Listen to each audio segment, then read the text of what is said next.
Hi guys, it's Mio, and thank you so much for listening Hazara Interview. The opening jazz song is actually my recording of singing Tennessee Waltz at Ikebukuro Independence Jazz Bar on 2015. This program is going to present interviews of people who have very different and diverse background. Having lived in Japan, I think understanding of diversity is sometimes overlooked or cannot be accepted easily. So, I hope to share the stories of very interesting people from many different backgrounds. So for the first interview, I invited Ayano, who was born and raised in Japan, studied English as her second language, and now she has been with her partner from Canada. So I hope you guys enjoy. So hi Ayano. Hi. Thank you so much for joining us. Bless you. Somebody. All right. So the first question that I would like to ask you is, I think you are living in a very multicultural environment and situation. What do you think is a positive as well as negative aspect that you think to live in a bicultural situation? So I'm dating a guy from Canada, Vancouver, and I'm from Japan and I'm Japanese. So we do have cultural difference between us. The positive part of it is that because we don't share the same common sense, it's easy for me to accept the difference more than when I was dating with a Japanese guy. When my current boyfriend and I have different opinion in a conversation, I can just easily agree to disagree because he grew up in a different environment, I grew up in a different environment. It's kind of natural that we have different point of view.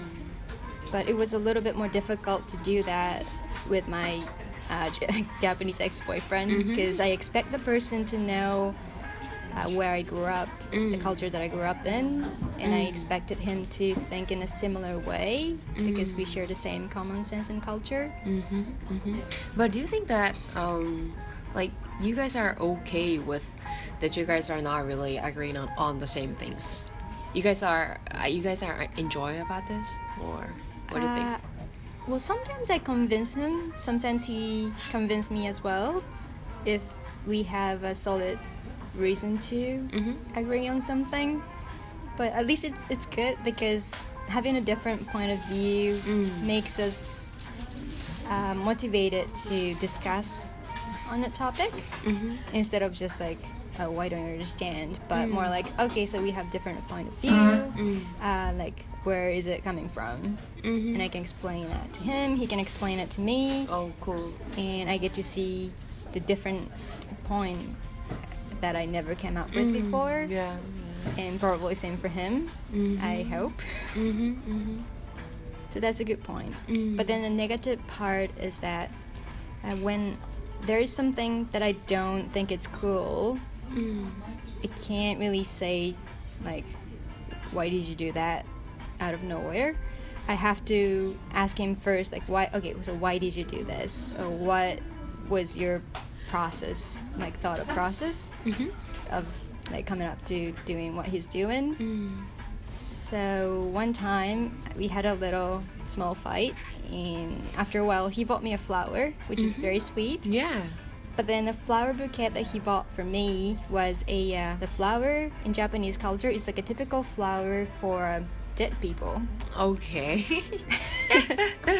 Typical, like a yellow, white, a little bit purple, pinkish flower. It's a beautiful flower though. Yeah, they actually are very pretty. Yeah. But it's like instant that I saw the flower, I could understand, oh, that's for dead people. Why is he holding a flower for dead people? Sure. But then, like, if he was Japanese, I'm gonna be like, what? Why do you have that? But in that case, I clue in that, okay, maybe he thought the flower is not for dead people. Yeah. Maybe he didn't know that. Yeah, which also he didn't know about. So when I told him, thank you very much for the flower, first of all, But second of all, that's not the appropriate flower, probably. And he's like, oh, I didn't know about it. And so now he knows that now he knows, and he laughed about it when he saw those flowers in the supermarket. Like, oh, this is what I got for you, right? Cool. You guys are very positive. Yeah. All right, thank you. So I would like to go on to the next question. Okay, so how do you feel when somebody label you as Japanese and not seeing you as an individual, especially when you go overseas? When somebody label me as Japanese, technically, I'm Japanese. Like I have Japanese nationality. I was born in Japan. I have Japanese mother and father, so I can't really argue against that. But when they don't see me as an individual, it's a problem. It's very difficult to generalize somebody as like, oh, you think this because you're Japanese, or you do this because you're American, or you say that because you're, I don't know, Korean. It's more individual. Like there's a lot of difference between individuals. Like when we were born, I'm pretty sure we were pretty much the same baby everywhere. Maybe just different looks, but pretty much inside it's going to be the same. But the culture or environment around it will shape them as who they are most of the time. So it kind of makes sense that they see you as like one like race, because they do have the cultures around it that shape you as the nationality. But yeah, like environment, like parents, friends, school, and a language will shape you as you grow up. And a language helps as well, because when I speak in Japanese, I think in a way that's easier to express in Japanese language, and when I speak in English, I have to think in a way that's easier to speak in English. But still, it's not 100% who I am. I'm pretty sure still there is like me, and it's a little bit affected by the language that I'm speaking, as well as, of course, it's affected by education and the people around me. But I hope it's not 100% me. I don't know whether you had a chance to travel around like China or Korea, even Taiwan. If you go those countries or regions, you'll be seeing that, oh, because you're Japanese, so because we share the common history that is pretty sensitive.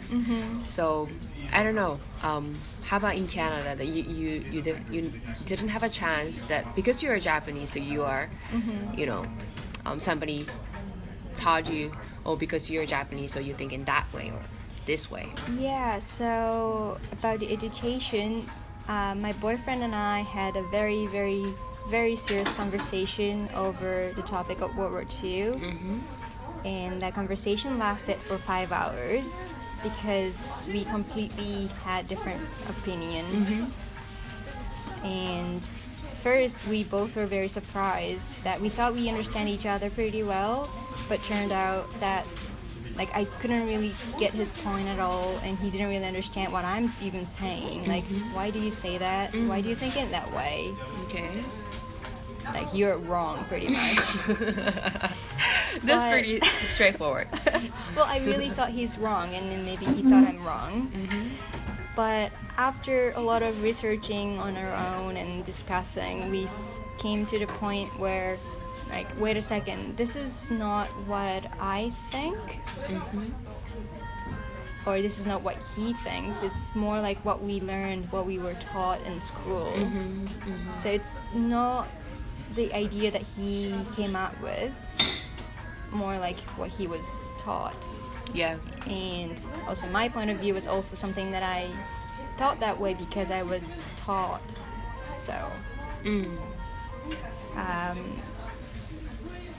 yeah, when you're with a person who's from different culture and education, I want to avoid as much as possible to label that person in a way like, oh, you are the person who thinks in this way, because it could be something that the person was taught or the person learned in school or medias that they were surrounded by.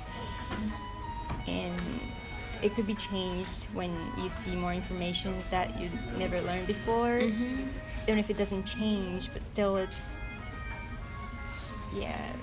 a little bit too far when you blame on that person individually. Understand. Interesting. Okay, so the last question that I would like to ask you is that about the education. I think not only in Japanese society, but also more and more society, I think it's more and more society become more multicultural, multilingual, or even multiracial. So considering for your next generation, what kind of education you expect to have, or like how do you expect your next generation to be?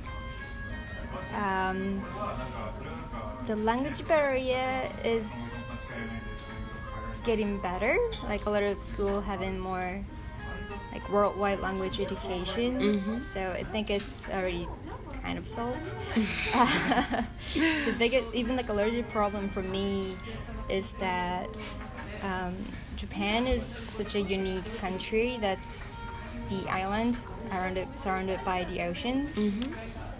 It's very close to monoracial compared to Vancouver, let's say, on the west coast North America, or like even Singapore, where it has like so many races mixed up, living like sharing the same place. So when people say Japanese, a lot of people expect the person to look Japanese, not as a nationality wise, but more of how you look, like having, if it's not dyed, it's darker brown or black hair, darker brown eyes, like this like typical Asian Japanese look. But when you look anything more than that, they often see you as not Japanese enough. Yeah, true. I think last time we had a Japanese representative as a Miss Universe, who the lady was half Japanese and half African American, was selected as a representative of Japanese beauty. How do you think about that? I literally had zero problem that she was like the representative of Japan in a Miss Universe competition. She was very beautiful. I thought that was a big problem that the Japanese media were making it as a big deal, because they needed to face the criticism that she was not Japanese enough. And not enough. I couldn't really get that meaning. Like, what do you mean by she's not Japanese enough? Like, she had Japanese nationality, she speaks Japanese, she was born in Japan, and she's have like her mom is Japanese. Like, what do you mean by not Japanese enough? In that point of view, I really hope it's going to be changed in the next generation. If we keep just saying that to everybody, even like my future kid, if I get married with my current boyfriend, if I have a kid, the kid's not gonna be Japanese enough. Yeah, that's kind of scary. How do you think it's in this Japanese society? How can we change like those kind of typical stereotype? Maybe they can do something in a younger age, like in a school textbook. Maybe they have a character that's maybe somebody looks like typical Japanese, somebody looks like half American, half Japanese, maybe somebody looks half European, or not even, maybe they look completely European but they were born and raised here, who has Japanese nationality, and they should be considered as Japanese.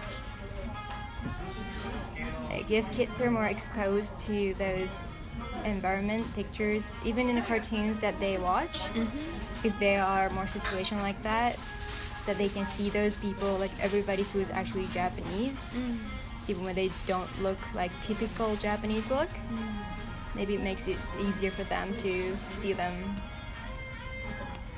Yeah, it's true. Okay, so Ayano, thank you so much for sharing your insightful point of view. It was very interesting discussion. Thank you, Ayano. Bye.